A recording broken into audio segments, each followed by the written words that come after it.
Assalamualaikum Sobat Football United. Ya, ada berita ataupun rumor kabar juga yang ingin gue bahas di video kali ini. Nomor satu adalah Michael Olise, yang menurut Fabrizio Romano ini Manchester United secara aktif sudah melakukan kontak dengan pihak dari Michael Olise, dan Michael Olise sendiri juga terbuka untuk meninggalkan Crystal Palace di musim panas ini. Michael Olise dikabarkan oleh David Ornstein ya dari The Athletic ini memiliki release clause 60 juta pounds atau berarti sekitar 70 juta euro. Ini disebutkan situasi atau mekanisme yang rumit, dan ini cara membayarnya tidak simple. Karena harus membayar fee, dan ini tidak membayar ke klub saja kepada pemain terus langsung mendapatkannya. Ternyata ada struktur yang rumit yang disebutkan oleh David Ornstein. Dan kalau melihat Michael Olise sendiri juga posisinya ini kan ada di kanan, gue tahu bagaimana penampilan dari seorang Anthony yang tidak maksimal musim ini, tapi Manchester United sudah membayar investasi cukup tinggi ya, hampir 100 juta dari untuk seorang Anthony, sehingga untuk menambah pemain lagi dengan investasi yang tinggi ini perhitungannya juga paling tidak dari sisi finansial ya, dan juga dari investasi ini harus juga diperhitungkan, menurut gue harus dilihat.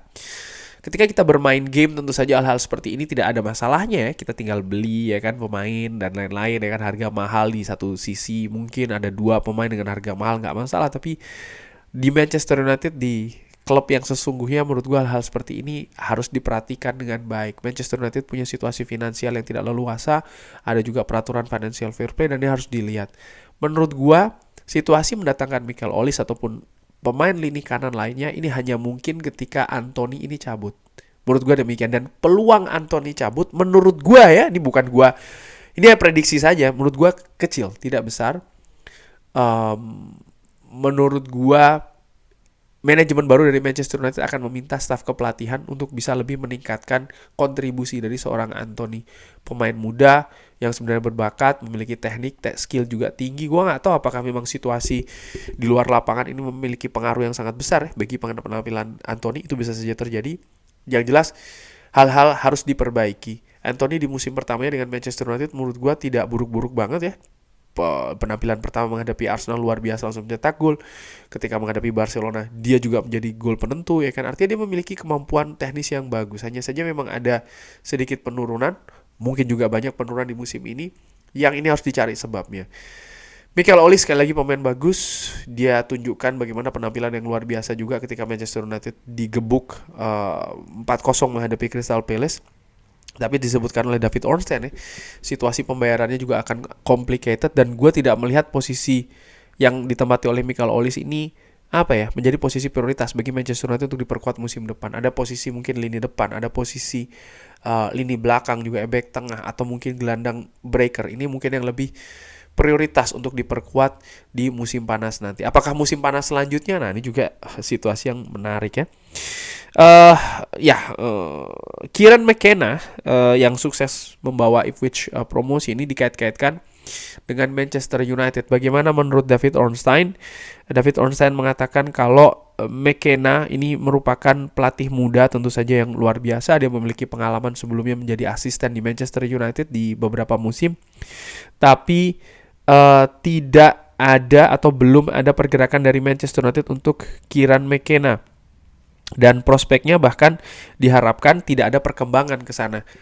Artinya memang ya mungkin ini hanya rumor saja ya, Kieran McKenna untuk masuk ke Manchester United. Gua melihat Kieran McKenna yang memang luar biasa bersama dengan Ipswich Town ini harus dibuktikan dulu dengan kompetisi yang lebih tinggi, dengan situasi yang lebih rumit, mungkin juga dengan klub yang lebih besar lagi daripada Ipswich. Gua melihat itu dari sisi kompetisi pribadi. Dari Manchester United sendiri bagaimana? Seperti gue katakan ya, nasib dari Erik ten Hag ini juga banyak ditentukan oleh kerjasama yang terjalin dengan manajemen baru dari Manchester United. Artinya manajemen baru dari Manchester United harus bekerja dulu, harus datang dulu, harus bekerja dulu. Itu yang lebih penting. Ketika mereka sudah datang, mereka harus mengidentifikasi, mereka harus melakukan cek dan juga diskusi mungkin ya dengan Erik ten Hag. Dan kalau memang tidak ada kesepakatan, tidak ada kerjasama yang sinergi juga tidak bagus, mungkin akan selesai Erik ten Hag. Apakah Kieran McKenna ini juga harus dilihat sinerginya seperti apa dengan Jason Wilcox, dengan Dan Ashworth yang by the way juga belum datang, ataupun juga Omar Berada yang belum mulai bekerja. Jadi kalau hanya melihat Ipswich Town bagus dengan Kieran McKenna, kita datangkan saja ke Manchester United. Itu menurut gue sama saja seperti ketika Manchester United mendatangkan Jose Mourinho, ketika Manchester United mendatangkan Louis van Gaal, dan mungkin ketika Manchester United juga mendatangkan seorang Erik ten Hag. Kompetensi hanya dilihat ketika pelatih ataupun manajer tersebut berprestasi ataupun juga memiliki sesuatu yang positif di timnya pada saat itu, gitu loh. Padahal Manchester United ini situasinya jauh berbeda. Dan ini menurut gue yang harus diperbaiki dulu. Bahkan ya Xabi Alonso sering gue katakan dia bagus bersama dengan Bayer Leverkusen. Belum tentu ketika datang ke Manchester United dengan situasi yang saat ini ya, rumit pemilik baru, manajemen belum mulai bekerja, dia bisa bekerja secara nyaman, dengan bagus, dengan enak, dan bisa melakukan apa yang dia berikan di Bayer Leverkusen. Contohnya demikian. Sama juga dengan Kieran McKenna menurut gue. Dia memiliki kemampuan teknis yang bagus ya. Michael Carrick pun juga gue lihat demikian.